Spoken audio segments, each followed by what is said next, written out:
welcome to CEC Gurukul live lectures. Friends, I'd like to tell you that we have this wonderful opportunity to to be in the company of our guests and expert speaker Dr. Anand Prakash. He has been here on a few occasions and we've been lucky to have him here again with us. Friends, just to share a little bit about Dr. Anand Prakash, he's a renowned academician. He has teaching experience of more than 35-40 years, and he has been sharing his bits and bytes with a great deal of students, going on a number of interactive sessions with them, and also editing a number of books that come handy for our undergraduate and postgraduate students. Just to share a little bit more, sir also happens to be the editor of the International Journal of Literature Studies and also Journal of Drama Studies, apart from editing a Hindi journal called Yug Paribodh. If I had to continue going on mentioning sir's credits, it would probably assume the whole time span of the lecture, but without much ado, let me welcome sir to the studio and request him to begin the lecture. Sir, thank you so much for coming. Thanks, Urushi, and welcome viewers. Today's discussion actually is the beginning of a long series that Urushi and I would be having, and this series is called Indian Writing in English, Literary Texts. And this is a loaded title. One has to be careful about the use of words done here. For instance, I'm calling it literary texts. And it's about those books which were written in English by Indians. Therefore, it is Indian writing in English. Indians who started writing through this new language, this language of the oppressors at the time it came to our country, and later on became our own. And today we have a large number of people all over the country who are expressing themselves literarily through English. And that is not the main aim of this series, a long series of lectures. The main aim is to focus upon not the writers, not the the background, not the country and its culture, its politics, but on texts. And why do I use the word texts? That is important because generally it's literary works, generally it's books. So a writer writes books. No writer writes texts, the way we understand the term, because when you say texts, then you mean something else. What is a book, what is a work, and what is a text? This is something that I have to explain because we will be focusing entirely on the literary texts in English done by Indians. Work is the expression of somebody's personality. It's the Milton is one of the first to write about a book, a work, and he calls it the precious life spirit, precious life blood of a master spirit, something like this. So the master is important, the writer is important, the person who gives shape to the experience that one has through words. So the writer is important. And secondly, work, because the writer sits down and writes, and when the writer writes, then he pours not merely his experiences into it, but his entire self. That is what a work is. So in fact, till the 1960s or so, most of us who were discussing literature were using the word literary work. Somebody's novel, and this is what the novel is. This person is the novelist, and he writes it. So the focus was both on the writer and the book. And the whole criticism, for instance, one of the first critics in English is Dr. Johnson, Samuel Johnson, who wrote in the 18th century. And there, he started his criticism by writing Life of Poets. That's a famous work by him, and he wrote about 40 lives. And when he was talking about the life of the poets and their writing, then he called the whole series of the the writings that he had lives of poets. But later on, in the 18th century, it was works, it was books, and it was not just poetry. That poetics is actually literature, but in the 19th century particularly, things became poems, they became novels, they became plays. Plays were there earlier also. But in the middle of the 20th century, something happened. And that was, that writers started saying, critics started saying particularly, that writers should be forgotten. They should be sent to the background. What we are interested in, the book that is in front of us, which is a group of sentences, words, and that is what the book is. So the book is free from the author. The book is free from the time when it was written. So that kind of idea came, and now in the last 50-60 years, starting from 1960, for instance, we have been talking about texts. So text is important. So now, before I go further into this idea of the literary text, let me tell you that literary work, as I already explained, is the viewpoint of the author, his or her experiences, his or her formulations, and this mainly the writer is discussed himself, his life is discussed, and his experiences are discussed, his time is discussed. The time is captured through the work. So you have a novel, and in the novel the background is very important. That's how we've been going about the criticism of it. But later on it became quite current in the 1960s onwards that we will not talk about the author. We will not talk about the time when the author was active and writing a book. We will talk about what is in front of us as a text, as something that is a group of words, and we ourselves, with our own effort, with our own imagination, with our own mental working, we would be interpreting that page which carries sentences, which carries words, and we will ourselves relate to those words, and that is what the text is.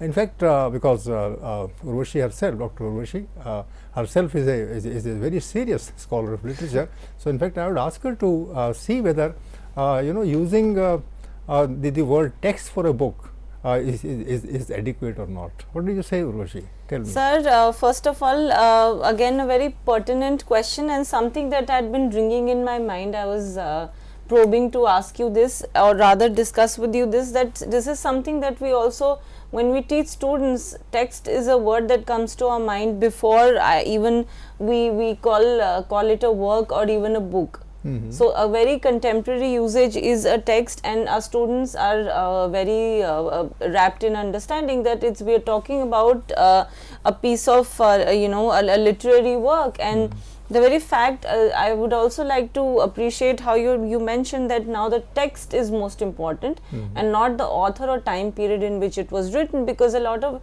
instances we talk about the work and the issues it raises, and hence we tend to see whether it is topical or not, or whether it's relevant to the age or not. So that is something that just completely caught me. Let me slightly show my curiosity about what you have said. You say that a student, which means literature is being taught in the classes. Yes. Now it's a part of the curriculum. Absolutely. So one is a teacher, you are a teacher in the university, and you face the students. Those students bring that text in front along with them. You have a book in your hand, and you start doing it. Absolutely. Is literature about the classroom? Is literature about these students who are reading, about the teacher who is teaching, or is literature about something else away from the classroom? Absolutely relevant questions. I think literature is about life. It's in the classroom, outside the classroom, and what I tend to mostly focus on is to relate literature, is to relate the classroom teaching to life. And something that I take pleasure in saying, that you should feel proud of studying literature, because it keeps you connected to life, and it doesn't constrain you to something just methodical or just studying for the sake of it, but you're actually it's very interdisciplinary in that sense. No, in the sense that there is something that is happening as an activity in the classroom. There is another activity which is there outside the classroom in society somewhere, and that activity may have been there 100 years ago in France, if I am reading a French text. So in that case, the classroom is a kind of bridge between the reader on the one side and the life elsewhere on the other. Sir, absolutely agree on that one also, because it's just like you said, it's a bridge, it's a medium that's connecting one, and is also an initiation into a different kind of a platform for a conversation or discussion, and and also an area where one can not just talk about, but also take it up as a potential area of research and thinking. So I'll get back to you, because sure. you are giving very good insights to me. Thank you, sir. And our viewers, at this time, let me tell you something very interesting. The interesting thing about literature is that till the early 20th century, literature was not taught in the classroom. Literature was read elsewhere. Books were available in the market. People would go and buy them. Students would not discuss literature. They would read and they would enjoy. And there were books, and they were being sold and they were being bought in very large numbers from 18th century onwards, when printing press became much more active than before. And in the 19th century, books would be published in millions. Dickens's novels, for instance, would run into one edition, next edition, third edition, and like that. So literature was directly connected with social life, with cultural life. Writers, were also commenting on the politics of the time. Were talking about the ideology of the time. They were talking about religion. They were talking about philosophy, particularly with the advent of novels in the 19th century and before that. In the 20th century, what happened was that literature became a subject of study. So now you are not reading literature. You are not enjoying literature. You are not taking pleasure, deriving pleasures out of it. Now you are studying it seriously. It's like reading a book of economics, where you want to understand the policies pursued by certain regimes in the country, or by the ministries which have to implement after they have thought about the policies. So they are supposed to be studied with care. Each and every word is to be gone into. And the literature also in the early 20th century became a subject of study. Raymond Williams, I was once just reading, and in the middle of it he said that perhaps studies of literature started not in the mainland called England. They started in the colonies. So maybe the first classrooms to study literature happened not in England but in India. And in fact, Urvashi would bear me out when I say that literature is being studied in the Indian classroom in the early 19th century. When Hindu College, that famous institution in Bengal, when that was brought into being, then people were collected in the classroom, and there would be a teacher, and he would carry a text with him, and he would explain that text to the students. They would ask questions. So it's a kind of a debating club at that point of time. So it is this which makes study of literature actually the study of literature, not reading and enjoying. You mean discussion? It's a Discussion kind of a about discussion. it. Yes. So the study of literature, which is a new thing in the 20th century, it is that which is at the root of, in my opinion, at the root of treating a work as a text. No, not a work which is meant for enjoyment. So how do you relate to this? It's a new phenomena, in fact. What would you say as a teacher? Agreed on that bit also, sir, that study of literature is at the root of actually discussion of a number of things, not just discussion about what the author has come up with, but bringing it into the main fore, bringing it into real life and the social arena, and to talk about it as something that's very relevant and significant to which would mean that because literature is a matter of discussion, therefore you have to carry literature in your hand. You have to carry a book to the classroom. There you focus upon the words. Then you say how these words are interconnected, and what they mean. Absolutely, and one could even in fact pick up a line and initiate a whole discussion and probably take it on for hours. Yes, and that's what happens in the classroom. And you are a PhD. You have been a PhD scholar, and now you're a PhD yourself. You have to write a book. You have to study it, as if it was an area of research. Exactly. So academic institutions have prospered all across the world. There are universities, innumerable universities in the world, and they study literature. They have departments. They conduct research. Shakespeare's research is so very rich that there are libraries full of books just on Shakespeare. And most of these books came into being in the late 19th and early 20th centuries. And now the books written on literature run into millions. So this kind of phenomena compels us to consider a literary work as a text. Because then you go into the research part of it. Exactly. So would you like to? As very literally, sir, if we can put it, text is something that you should study and read closely, and that is why the word is so relevant. So the text is the item. The text is something that is tangible. You can hold it. It's a long text. It's a short text. It's a heavy text. It's so many pages. and you go on reading it, and then you get back to it again and again, as if this was some item for an analysis.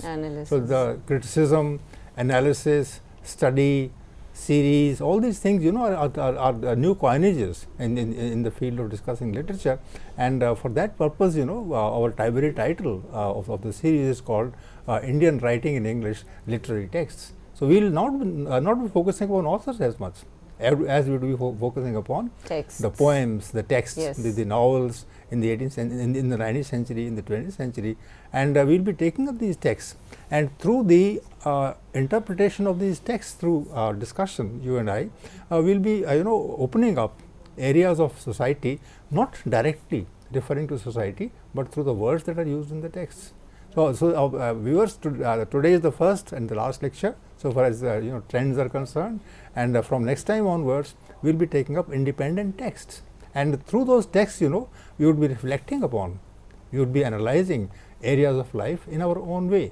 Urvashi in her way, I in my way, and viewers, you in your own individual ways, and all of us carry a world in our brains, in our minds, and we will be relating and correlating. So it would not be that kind of literature we will be studying which welcomes, which announces, which celebrates larger areas, larger things. That's what literature is. So this new definition of literature, Urvashi, would you find this acceptable completely or partially? Sir, I would like to accept it completely, because I am somebody who's if I can put this pro investigation, pro discussion, and I would like to not just do a surface reading of a text or assume somebody's words as golden words, somebody's critical commentary, but would like to investigate it myself, so and then to verify. Would you be taking pleasure principle completely out of literature now? You will be studying it only? I'm trying to provoke you, in fact. So definitely. In fact, I have a lot of areas on my mind which I would like to focus upon, and just looking out for time to do that. Which means that viewers, this is the area that we are going to touch upon later. But so far as this series is concerned, we will be focusing upon literature as a serious pursuit, not as a pursuit of a pleasure that we derive out of it. Let me tell you that in the 19th century, Charles Dickens was so popular that he would go and lecture to us, and he would talk about himself, about his experiences, and people would sometimes buy tickets in order to attend his lectures. So author was important, and in the 20th century there are a large number of essays, and some essays say the author is dead for all practical purposes. So these are the new theories, and I thought, and both of us when we got together and thought of the series, then we thought that literature is now to be pursued as texts, no, not as works. So we are that way bidding a kind of farewell to that idea of literature which pleased us, which entertained us. We will of course keep that in mind, and we will now be reading texts as carefully, as seriously as we do other social sciences, if right, not in fact exactly. other sciences. Sir, if you would not mind, I have a certain question that I want to pose to you at this point. When you say that the author, or we when we tend to say the author is important, or we now say that the author was the primary most, but now the text has taken the first position. But I have students in class who ask me that why should I not refer to the author as being the narrator, and because the text has been written by the author himself or herself, and this becomes a little difficult for them to understand that it's actually the narrator is somebody else, and we should not sort of bring the two identities together and consider them as one. What is your answer? Sir, I tell them that okay, I know that so and so writer has come up with this work, but we are still going to understand the fact that it's a different character that's talking to us within, say, a story. Let's say it's in the story it's the narrator, and in poetry it's the speaker. So let's divorce the two personalities and keep them separate, and not say that this is what the author is expressing. That's a very good answer. When you are reading a text, then you have not just one opinion but 3 or 4 opinions expressed in the text parallelly, exactly, by different characters, and those characters hold their own opinion, and those opinions clash, and the more they clash, the more entertained we are in the classroom. Yes. So you are right in saying, you know, that there is a dialogue, there is a kind of difference of opinion, that there is a clash of perspectives, of opinions in literature, and that is what we have to go into. So the author has one opinion, oneself, but in the text another opinion is being established. That's one part. But I say that I can also suggest to you that, you know, another answer can be given to the student who says that, you know, the author is important. Suppose I'm teaching, or you are teaching a text, you know, that was written in the 18th century. The author is not there. I may not even know the author. I may not have heard about the author. As a teacher, I'm supposed to. But certain details about the author are not available anywhere. What kind of person Chaucer was in the 14th century when he wrote? What kind of person Shakespeare was? Shakespeare would not leave any hint about his life. So how do you refer to the author at all? So the only thing that is tangible, that is palpable, that is clear before us is the printed page. Yes. So, and that page is important. And I say that if the author is dead, I'm just addressing your question, which is very relevant, and in fact this question has been discussed at length by almost all critics in the 20th century. When I'm reading a text, yes, then, you know, I'm the author. I'm reading it. These words, you know, which are there on the page. Print, those are they appeal to me. They struggle in my mind. They become active again with the words that I have in the mind, and there's a kind of a clash there. So it is not the author who is writing it now. It is I, as a reader, who is writing that text with the help of the words that are there. So yes, that author is dead, but the new author in the meantime has emerged. That author is the teacher, the reader, is the critic today, is the reader. That student who is there in the classroom, it is he who is interpreting the text in one's own way. If it's a woman, then she will read the text one way. If there's a boy, he will read another way. And sometimes the clash which is there in the text, which is there in the mind of the teacher, that becomes a clash in the classroom. Suppose that there is a feminist character and males don't like it in the classroom, then they'll raise their objections. Yes. If they raise the objections, the women would give a kind of uproar and say, no, we disagree with you. So that process of writing that we have left behind in history by 400 years, 500 years, that is replicated now in the classroom. Yes. So that way the author is dead and the author is now born again, this time in the form of the reader.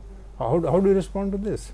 So that's actually a very interesting approach. I have probably not heard this from anybody else who has put it across so approvingly and so convincingly. The fact that you are also an author in terms of your participation in the text by reading it. So it is, you're an important involvement in the text. Which means, you know, that when we read a text, then we are reading it ourselves and on our terms, and it also establishes the fact that a human being, living in England in the 16th and 17th centuries, this human being responded to his challenges at that time in this way. When I am reading as a human being from India, then sometimes I start placing myself in the shoes of Shakespeare, and I start looking at my own world with that kind of alertness and carefulness, and then I start making the text myself. Right. So in a way, literature becomes a means of joining people from different ages, different times, different geographical segments together, and it becomes a kind of unifying factor in humanity. Absolutely, absolutely. And like you said, it not only brings people together, not just people but their ideas, and there's a cohesiveness associated with that. And well, you talk of ideas, so say something more about ideas, because yes, ideas are humanistic. Ideas are there which come out of the dynamics of society, and these ideas are relevant to us. There is humanism, for instance, in England, and there is humanism today in India. In fact, from here we can straight away go to the 19th century when English writing in India started happening, and where English writing first came in the form of language, a tool of teaching language in the early 19th century. And Indian students, Indian young men, because we will be talking about them in this series, these people collected in the classroom, they learned to read and write English, and in order to learn, they used English texts. Romantic poets particularly, they were all alive when English came to India in the early 19th century. All the romantic poets viewers were alive at that time. Wordsworth was there, Coleridge was there, Blake was there, Keats was there. All these people were actually writing there at that time. They were present in England in flesh and blood, and their books would be published there, and some of the books would be carried from England to India, and they would be perhaps replicated here, and then they were made available in the classroom in Hindu college classes, and these classes then became more vibrant. Right. So Indians right. at that time had not come in touch with this kind of writing, and then they had not had these ideas that were enshrined, that were there in the romantic writing of the period.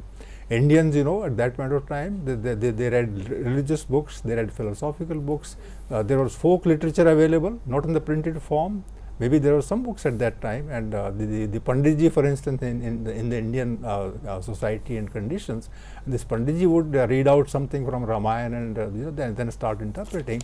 That kind of literature was available in India in the 19th century.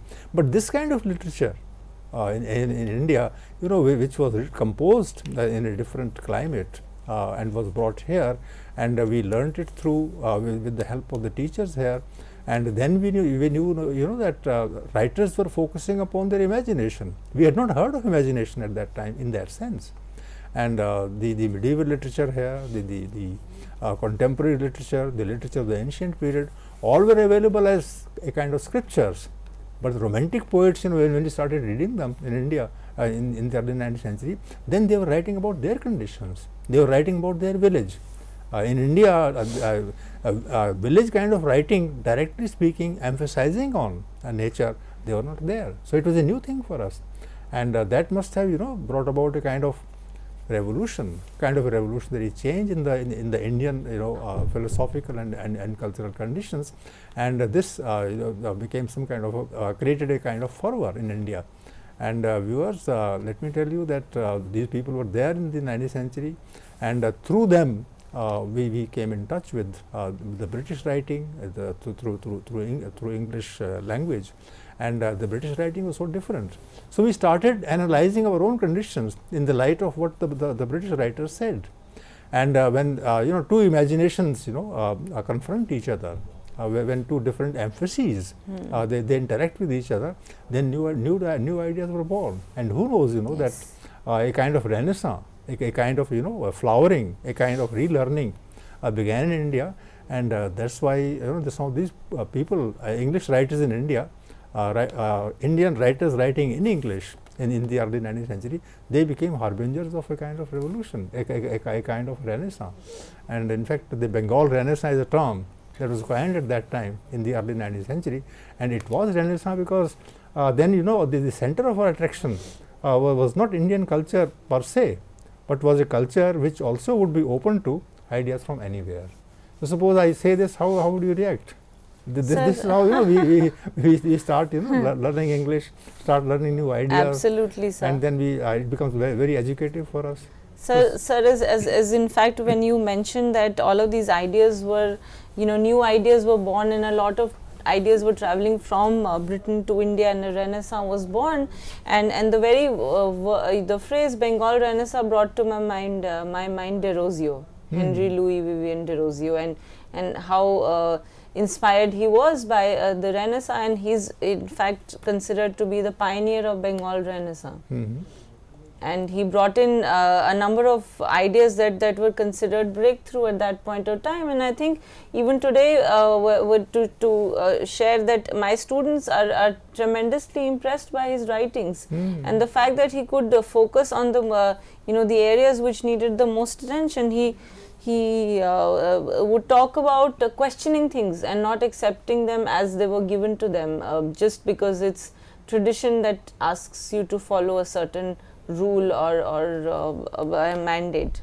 Please pronounce the word very clearly for the benefit of the students. This is not an Indian name. Tell me the full name of this person. Henry Louis Vivian Derozio. That's a very complex name, and it has 4 words in it. Exactly. And our viewers very rightly, she has brought out the kind of a name that will tell us that it's an Indian person. It's a person who is born in India. He is of mixed parentage, and there is Portuguese blood in him, there is Indian blood in him, and he has in his culture influences that come from the Indian conditions, and he is one of the first writers. He is a kind of a father of Indian writing in English, particularly with respect to poetry. So if that is the case, then it's a new kind of writing that we confront. It's a writing which is coming through a person who is not Indian in name, but who is Indian in all other respects. He is a product of Indian conditions. Absolutely. And this person writes in English, which is a kind of a challenge for us. He is not writing in an Indian language. Exactly. An Indian writing in English. And what does he write? Do you have some idea? Yes, sir. One of the very prominent poems that also figures in our Delhi University syllabus is he talks about he talks about an orphan girl. Yes. It talks about an orphan girl that has been left helpless and destitute by her own parents, in the sense that they've passed away. The father, it's indicated that he ended up losing his life fighting in the army, and the mother is so distraught at the loss that she just dies, and the poor girl is left an orphan. And what is very engaging, in the sense that Derozio does not just draw attention to the plight of the girl being helpless, but what she may counter as a helpless soul in the society. That she may be prone and vulnerable to a lot of dangers. People could take advantage of her young age. She could get into the wrong hands. She could face sexual abuse. So he puts up all of these ideas, and just like he winds up most of his poetry, he makes a plea to somebody who would who would be a kind person and take her in refuge, who would take her would provide shelter to her, and he ends by saying, blessed would be that person who would take care of such a girl. It's a new idea. Absolutely. I don't think in India people would be so very sympathetic at that time to a young child, to an orphan who has lost one's parents, who doesn't even know whether parents exist. Exactly. So it's a boy, it's a girl, it's a child, it's a village background, it's the condition of poverty. All these things are brought in through the Indian writing in English. Exactly. Not through any Indian writing. This is really remarkable, isn't it? And I think the influence came for Derozio from English romantic poets. Absolutely. So he was heavily influenced by the English romantic poets, and he would read them and also share the same ideas with his students, but at the same time not influencing them to an extent that they blindly follow him. He always rather encouraged them to question things, to even question their religion and see whether they are happy about following it or not. And he reminds me of Blake's poetry, for instance, the romantic poet who talk about young children there, the chimney sweepers, yes. Who they are illiterate boys and girls, mainly boys, and their background is poverty, and from poor conditions, these people are not able to go to schools. They are not able to look after themselves properly. They don't get jobs. They are starving, and Blake's poetry inspires Derozio. Kids his poetry inspired Derozio to go to the villager, and from the village, one also goes to the village background. There are forests, there are rivers, there are clouds in the rainy season, and it starts pouring, and they enjoy this. Exactly. This kind of poetry is new to India, and when that happens, so that's the kind of poet Derozio is, and that was also responsible for the large amount of followers he had, because he was teaching them something new apart from what was existing, is to question things and is to look at the sensitive areas of society and pay close emphasis and take care of such sections of society. How would Orthodox Indians take to this kind of poetry? They were into religious rituals. Exactly, sir. Absolutely. At that point of time, and there was such a restrictive code for women at that time. Derozio is writing at a time when in India lots of young girls become widows. Exactly. They are married at the age of 9 or 10, and by 12 or so they become widows. So are they widows? Are they Sir, women? in fact, sorry to interrupt you again, but this reminds me of the same poem, and there is a suggestion that the young child's mother loses her life. Rather, there are two hints that she ends her life, and the second is that she has to she is subjected to sati pratha, and that is why the mother is no longer there.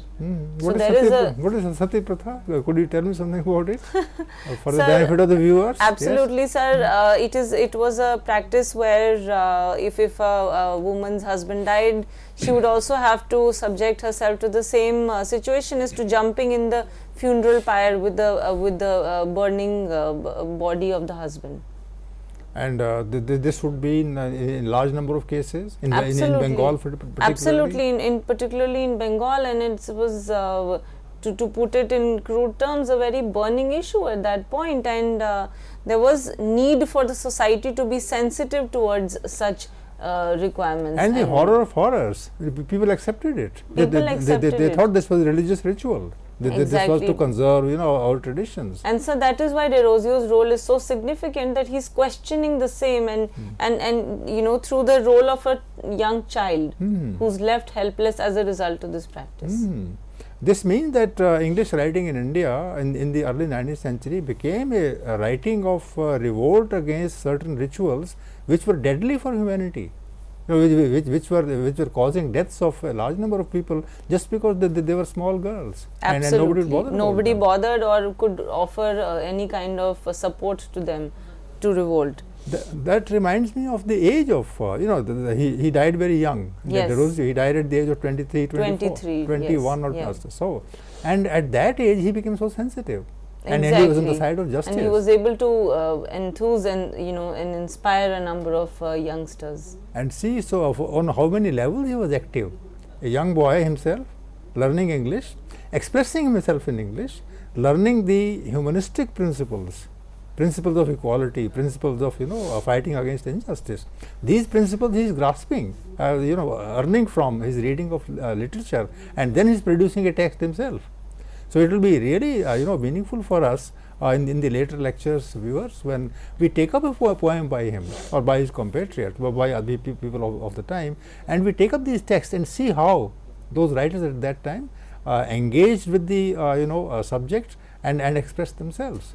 So this is the kind of thing. So very uniquely in one of his poems, he talks about the experience of a slave on becoming free. Now the poem is talking about freedom, but it doesn't talk about what freedom is, but it talks about the experience of a slave on becoming free and how a slave feels. And the slave, somebody who had become a slave is free, is not in chains anymore. And De Rosio said, blessed be the generous soul who frees this particular person from an entrapment, and compares the newfound freedom to birds flying and to actually being able to breathe.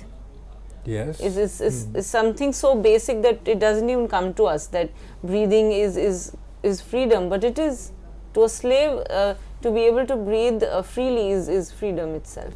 You see, when one restricts somebody from breathing, then one feels suffocated. Absolutely. And this, literal, you have literally produced, given this a kind of shape, that when the breath is controlled like this, then the person cannot live. Absolutely. So in the same way, see the metaphor, in the same way, if one is controlled from all sides, one's body, the movements are controlled from all sides, then one is as bad as dying. Absolutely. And probably even worse. Even worse, because one could live and one was controlled by this kind of a thing.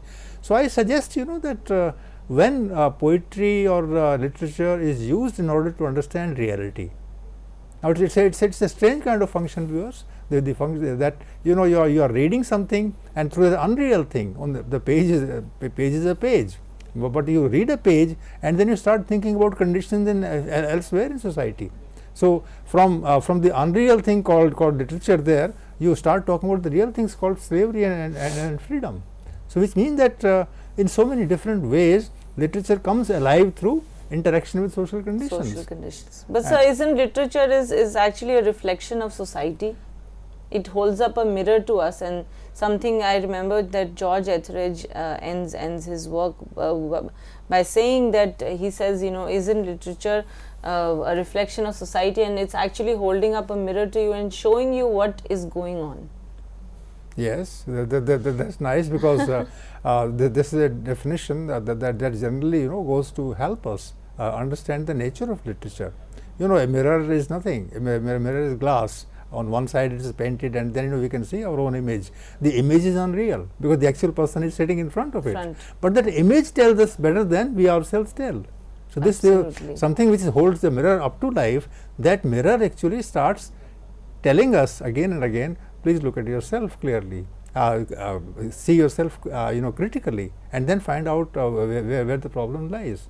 So that this is the role of literature, as you have rightly, you know, explained here, that literature works as a mirror in society. And in our case, in the 19th century, when, you know, the English started being used for expressing poetically, expressing dramatically through fiction, etc., at that point of time, English became a means to understand our own life. And because romantic literature was available, and in fact the very term, viewers, you would be you know, interested in knowing it, romantic means unreal. Romantic means the word romantic is actually a denial of reality. And in our case, Derozio and other poets of the time, they read romantic literature composed in England, and through that romantic literature they become aware of the real conditions here, as you point out about the orphan, about the slave. And, you know, from one orphan and one slave, we start thinking about the tendency and trend of slavery. Absolutely. So that slavery is rampant in India at that point of time. I hear of a large number of instances in the 19th century in Indian history, where, you know, people were sold for 10 rupees, 5 rupees, and they became lifelong slaves. And they worked, you know, they slogged, they worked in homes, they were there on the fields, and they had sold themselves out. So this is what slavery was. And Derozio, as you rightly point out in that poem, is celebrates the freedom of the slave and talks about it. Celebration is a very significant word, sir, because it actually sort of highlights or makes it really clear for us to know the actual feeling, the actual, and it's a very relevant word in that sense. So that I don't think there could be a better word for what Derozio does with the freedom of a slave. And you know, see the irony of it. The irony is, you know, just see the thing there, viewers. There is a kind of painting there, and there you can see the waters, and this is the 19th century India at that point of time, and this shows, you know, that some fire is burning in the middle of it, and somebody is, you know, taking a stick in one's hand and going towards it. So this was what India was, and who makes it clear than, you know, the poetry that is being written at that time. And then you have, as Oroshi at that point of time said, the full name of this person. I call him a young man. The young man is of just 21 years or so, and his name is very clearly written there. Viewers see it. It's Henry Louis Vivian Derozio, and this person is talking about the Indian experiences. He is talking about the problems of slavery. He is talking about the problem of orphans. And these orphans and these slaves actually existed and suffered in Indian conditions. And this boy, this young man, he starts a trend. Urvashi called him a kind of pioneer. And this person, you know, at that point of time becomes a carrier of new ideas and new values. And viewers, don't forget that talking about slavery and talking about, you know, an orphan in those conditions would be very embarrassing for the British masters. They were responsible for creating conditions in which human beings would be sold as slaves. And how would the regime, how would the company influence at that point of time react to a Derozio writing about something that the English masters at that point of time had caused, you know, in India. And then you have another poet in the 19th century. Now look at her. She is Toru Dutt, and she is a young woman, and she becomes a poet. She writes in English.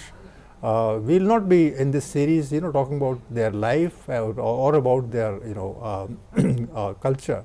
We will talk about the text. But in the first lecture, let me tell you that these were the people who, created literature of a kind that would tell us about alternative ways of expressing ourselves in literature. There is one way which is to chant mantras, there is one way to sing songs in praise of God, there is one way of sitting in a corner and just telling one another interpretations of God and all those things which are important to certain people. But these people like Torudat, people like Derosio, they are telling us about other areas of society, of life, not godliness, not orthodoxy, not tradition, not old values, not celebration of the old kind, but new conditions. These are the conditions of the 19th century, and in 19th century somebody is face to face with these difficulties, therefore one would naturally write about them. So Indian writing in English in the 19th century is totally different from what it became later in the 20th century or what it is today.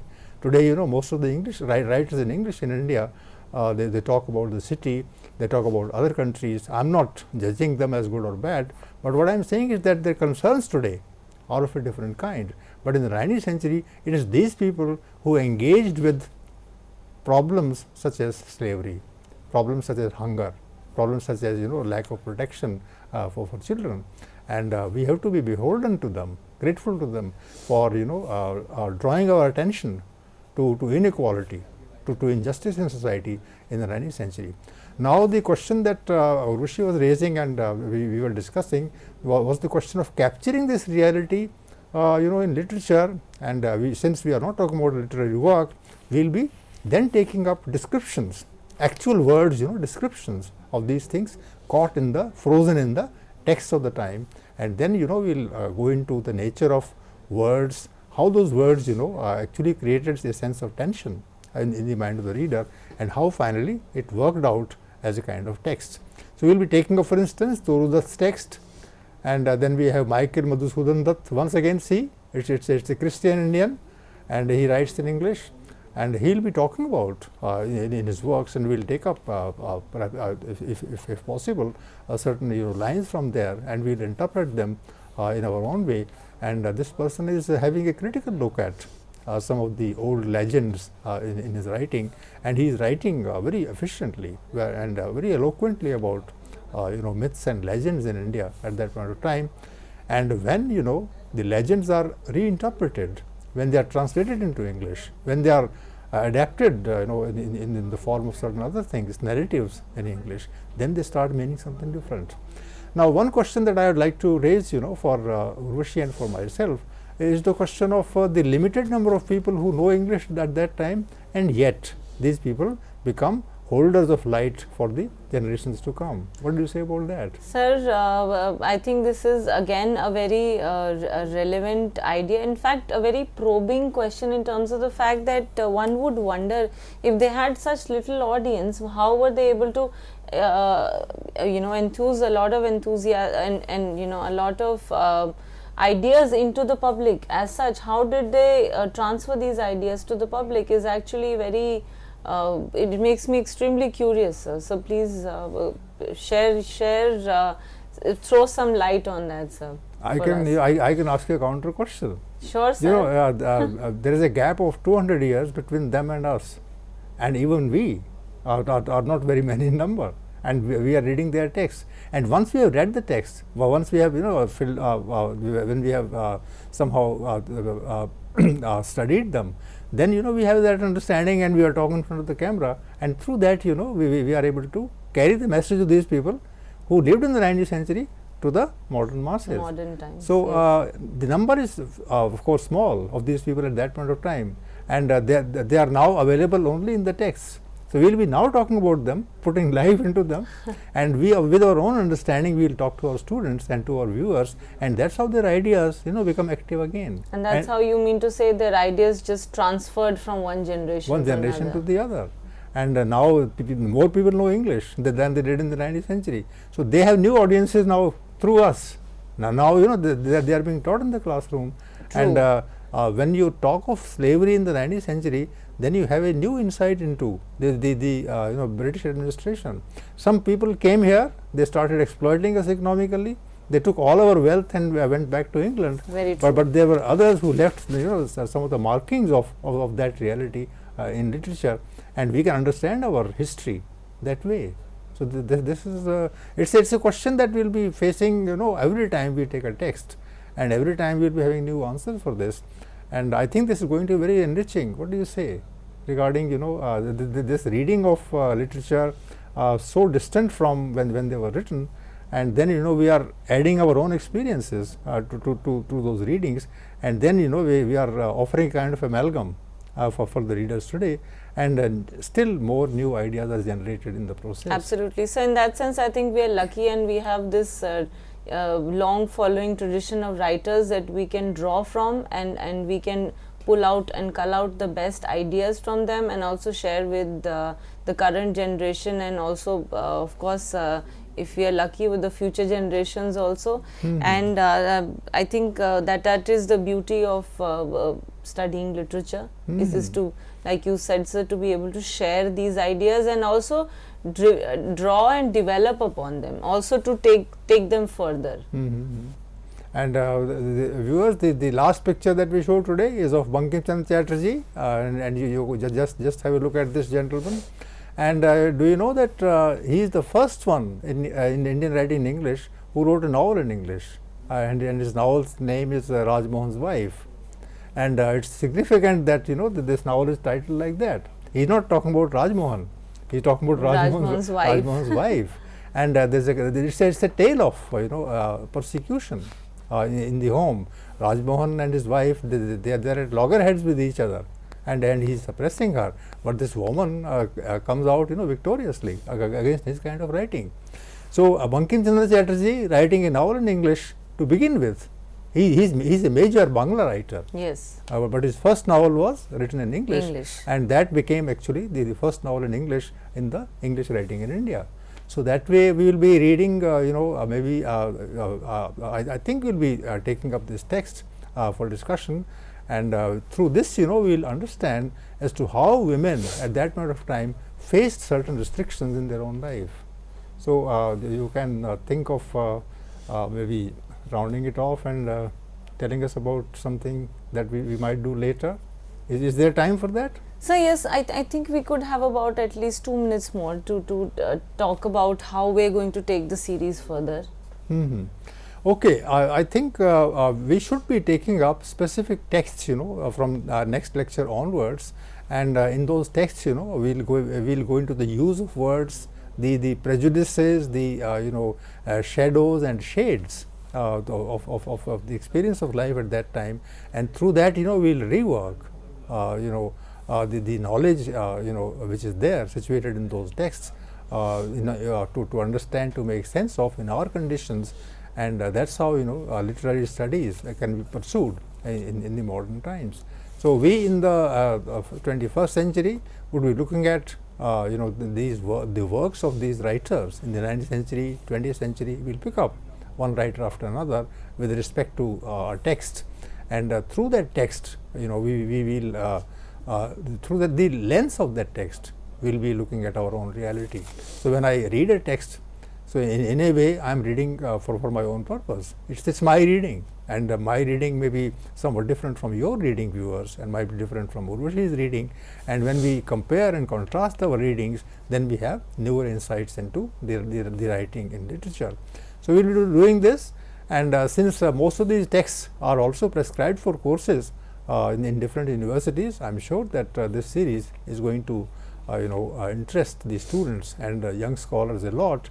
And if I don't want to impose my opinion, or she doesn't want to impose her opinion on anybody, we are just offering our own view of the reading that we do, and we leave you completely free to have your own readings also, and let's learn from each other. Let's be an interactive session. And absolutely, sir. The idea is to for somebody like me is to ask as many questions that come to me, and to be part of a curious lot, as just as the students are. and to draw more as much more I could from your lecture. And Urvashi, if I say that we are enriching ourselves mutually with each other's help, you have your experiences, I have my experiences, the viewers would have their experiences, and all can breathe easy in the company of each other, and we learn a lot. That's very true, sir. So one should not be like I always say, should not be like. In fact, I've been taught by many, some of my teachers. I wouldn't say many, but some. And here one of them is to don't be afraid to ask questions, and don't be worried about asking or wondering or thinking whether it's a silly question, and to be open to the gift of exploring and then receiving. That gives me an insight, viewers, into what I've been saying and saying to myself, not maybe as much to the students. What I say is that in literature, there's nothing like right and wrong. All of us have impressions. Those impressions tell us about the reality there. So all answers are equally valuable. Right, right. Wonderful, sir. That brings us to the end of a very interesting interactive lecture that we've had, and like sir mentioned that although since this was the introductory lecture, we talked about writers, we talked about authors, but from here on our primary and large focus will be on texts. We will be talking about the different kinds of readings, which like sir said, the readings can differ, but these readings can also be compared and contrasted for an even a brighter and even greater experience of learning. So sir, here that we would have to sign off and request our viewers to stay tuned and wait for our next lecture to come up, and we look forward to a very interesting series of lectures from this. And again, thank you so much for being here, sir, today. It's certainly a pleasure. Thanks, Urvashi, for thank you, sir. responding. Thank you.